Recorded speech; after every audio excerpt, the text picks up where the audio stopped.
Shalom, Sergeant Major Chaim Mailspin coming at you.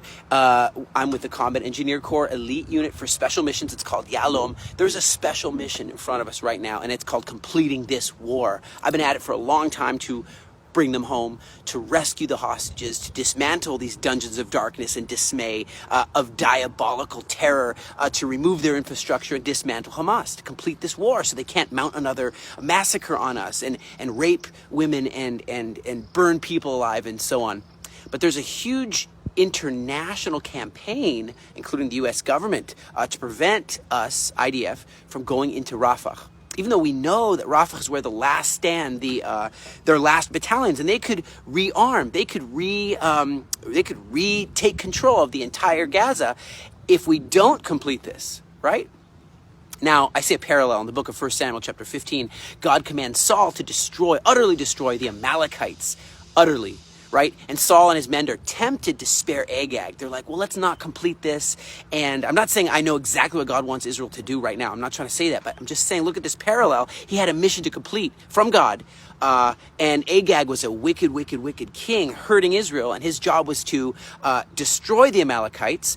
And in today's political situation, even after all these atrocities that I just mentioned, even after all this, some people are thinking that they want to be a political player, that they want to run a peaceable government that would be in peace with Israel or something. No way.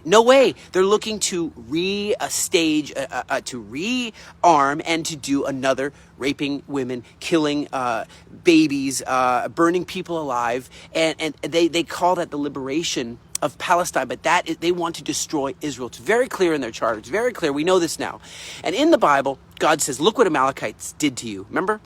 They attacked you when you were weak. They attacked you from the rear. They were despicable to you. And they were actually trying to stop Aliyah. I run the Aliyah Return Center charity.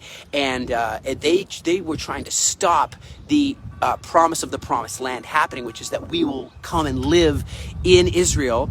And so God says, wipe them out. That's the order. So Paul was supposed to do that, but he didn't do it. Something stopped him. I don't know what stopped him. Something stopped him. Maybe it was pressure. Maybe it was political pressure. I don't know.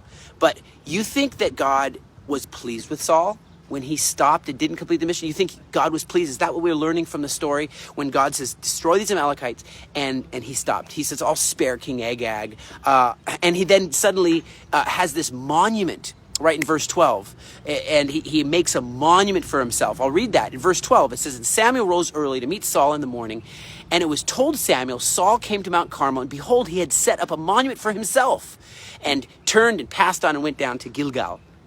How weird. He thinks that he's going to get a prize, a Nobel Peace Prize, for not doing God's will. Isn't it similar that, maybe that would be dangled in front of us, that hey, it's all going to work out. Just leave Gaza, get everybody out, release everybody. And it's a make or break moment right now. We just can't let Hamas get away with it, be awarded a state, for example. I mean, they ran Gaza for how long? The last 18 years. And if they just, get rewarded or get away with it, that is not a victory. It's really the opposite of that, actually. Samuel did what Saul would do because he knew that Agag had to go. So he goes and finishes the job. He kills King Agag, remember? And we know that Hamas has to go in order for the Palestinians to be able to rebuild, in order for them to have a life.